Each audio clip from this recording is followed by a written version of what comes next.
Olá, meus amigos! Hoje vamos trabalhar o tema prisões. Tem gente que adora tanto esse tema que resolve praticar o mal para ficar preso. Tá? Tem gente de tudo. É um tema que muita gente tem repulsa, muita gente adora, mas o fato é que, em se tratando de provas, principalmente na área de segurança pública, esse tema é tema certo para cair e você, se quiser passar em concurso, tem que ficar por dentro de tudo que ocorre nesse tema. Prisão. Aliás, o que é prisão? Você já foi preso? Quem já foi preso sabe o que eu estou dizendo. O que é prisão, Fernando? Você já foi preso, Fernando? Ainda não? Então isso é bem interessante. A prisão nada mais seria do que um cerceamento da liberdade de locomoção. É encarceramento. Pode vir de uma decisão condenatória transitada em julgado, que é o que deveria ser o mais correto para a maioria dos criminalistas, tá? Então tem uma decisão judicial com trânsito em julgado, aquela situação, grosseiramente falando, que não cabe mais recurso por parte da defesa, por parte da acusação, não tem mais o que fazer. Já recorri em primeira instância, segunda instância e não consegui comprovar que eu sou inocente. Não tem jeito, the life is cruel e eu vou ser preso.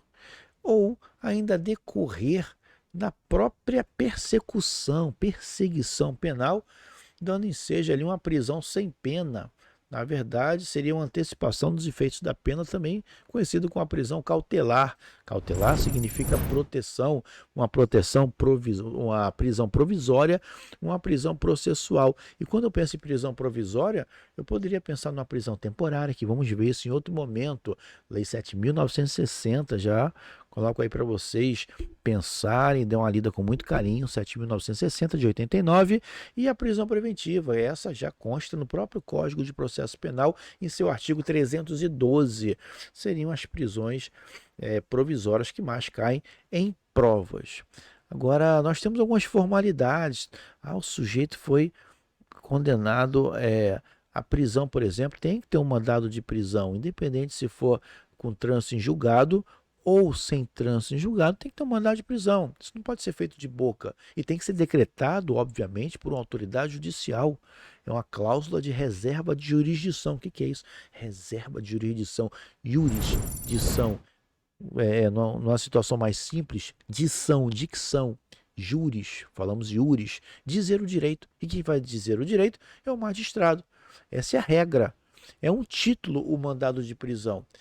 A viabilizar a realização da prisão. Deve-se atender a alguns requisitos, como ser lavrado por um escrivão, ou alguém com uma nomenclatura diferenciada, mas que tem esse papel do antigo escrivão, e assinado pela autoridade competente. Designar a pessoa que tiver de ser presa pelo nome, alcunha ou sinais característicos. E a gente não sabe qual é o nome do sujeito. O sistema não pegou o sujeito. O que importa é que ele tem uma pimentinha aqui na cervical que vem descendo até a parte de baixo do cóccix.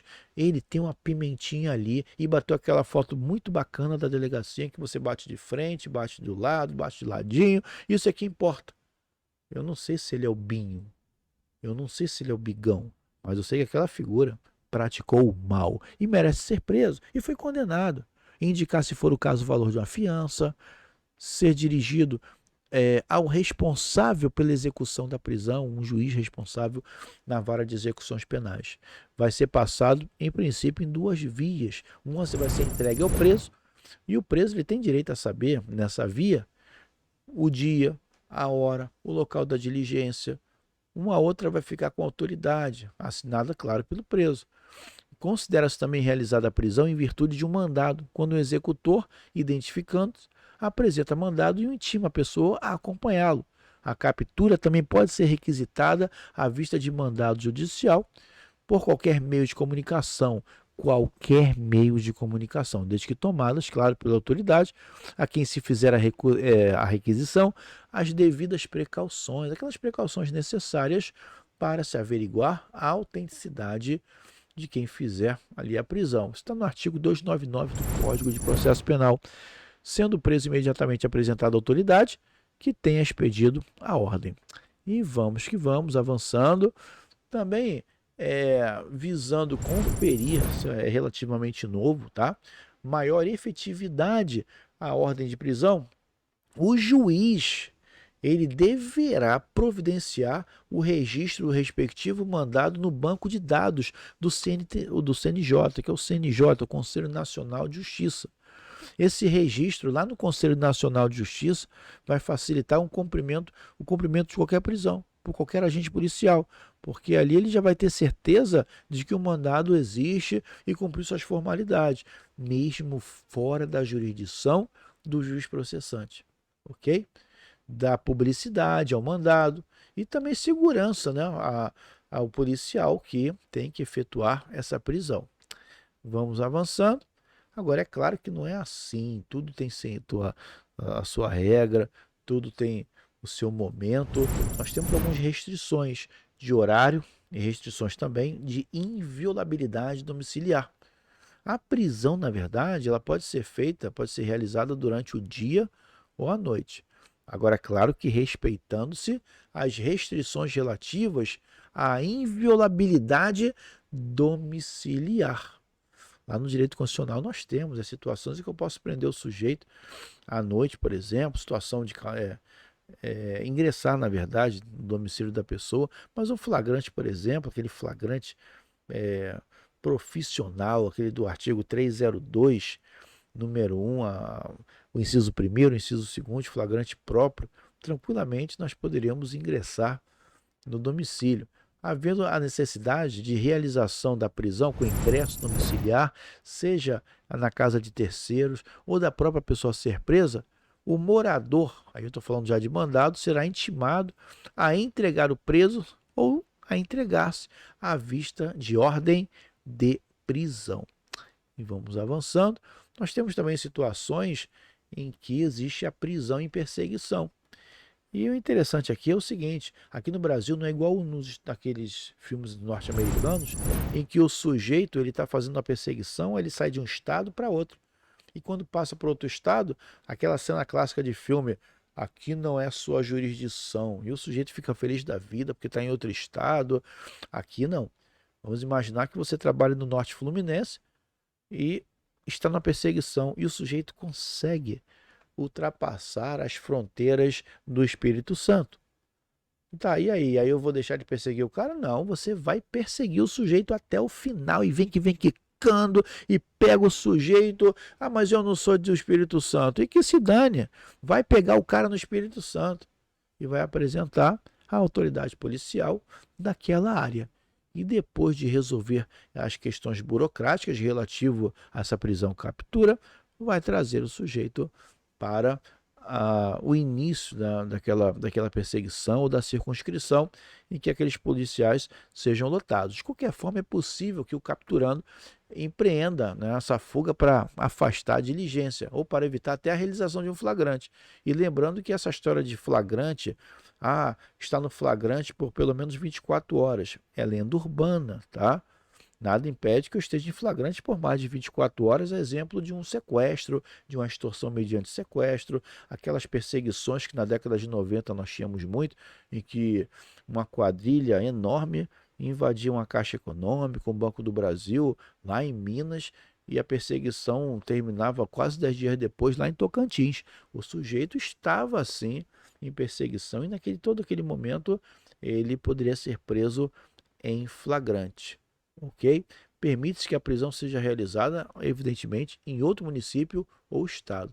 Agora, em caso de flagrante, a autoridade do lugar da prisão procederá à lavratura do auto, como dito aqui, remetendo o mesmo ao juiz local, para aferição de sua legalidade. Só depois disso, o preso vai ser remetido à comarca originária. Vamos avançando.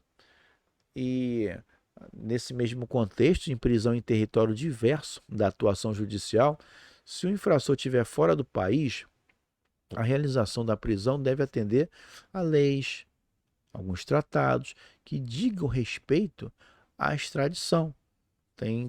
Cada país tem uma relação diferente com o Brasil. Agora, se o mesmo se encontra em território nacional, em local diverso, diferente da jurisdição da autoridade judicial que expediu o mandato, poderá ser deprecada a sua prisão. Como assim, professor? Carta precatória, já ouviu falar nisso? De repente, o sujeito a ser preso, ele é preso do Rio de Janeiro, mas ele está morando, por exemplo, em Belo Horizonte. Vai ser enviada uma carta precatória e o juiz daquela área vai fazer as diligências para tentar prender o sujeito. Digamos que ao tentar prendê-lo, o sujeito não está mais em Belo Horizonte. Acabou de passar por um concurso lá em Manaus, por exemplo. Foi para Manaus. Não tem problema. Esse magistrado lá de Belo Horizonte vai remeter o procedimento para o Amazonas, para o Tribunal de Justiça do Amazonas, órgão de segundo grau, e claro que vai informar ao órgão originário aqui no Rio de Janeiro do que está ocorrendo, das diligências. Porque a carta precatória também tem um efeito itinerante. Ela vai perseguindo você até o fim do mundo, até conseguir pegar você.